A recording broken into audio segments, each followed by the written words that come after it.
Today is Giving Tuesday. It's a movement that began back in 2012 to boost charitable giving at the end of the year. People donated more than $281 billion to charities last year. A new bank rate survey out this morning says 40% of people give money. But fraud is a big problem here. Two government agencies are warning consumers to be wary of scammers. CBS News business analyst Jill Schlesinger is here to tell you what to look for. Good morning to you, Jill. This just happened to me yesterday. I got an email from David Rubenstein, who's a very well-known philanthropist, asking me to donate to a charity. And I was just about to click on and do it, but it's signed, "We all have a lot to be thankful for, Dave." Now, he never signed, I've never known him to be a Dave. So I emailed him and said, "Is this you?" And he says, "No, it's not."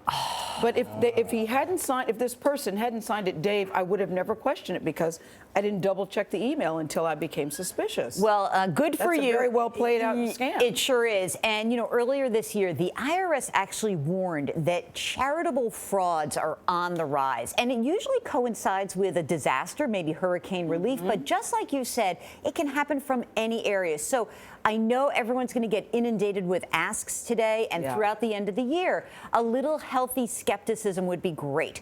And the most important thing to remember, please, please tell everyone you know, don't be giving cash, don't send wires, don't share your personal information. This is identity theft as well. One of the key characteristics of these frauds is that they will tend to sound like a charity that you're familiar with. So it may not be the American Cancer Society, they may change it to the American Cancer Organization, something that's close but not the actual charity. So what are the safest ways to send your money? Well, the safest ways, generally speaking, would be to be clear, have a check, a credit card, a text is fine. You've got to keep good records.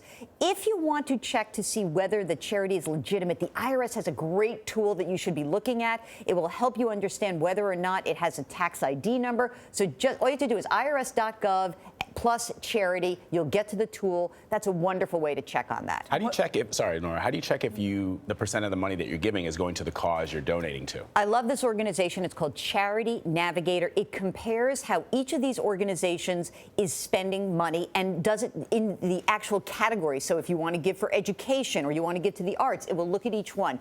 Generally speaking, we like to see that 75% of your money goes to the charities ultimate outcome rather than the overhead. If you're seeing half and half, that's not a good sign. So check that out. CharityNavigator.org, really a helpful site. Yeah, the scammers are really good. Yeah, they are. And you know what? Healthy skepticism. That's what I want to really point out. Healthy skepticism.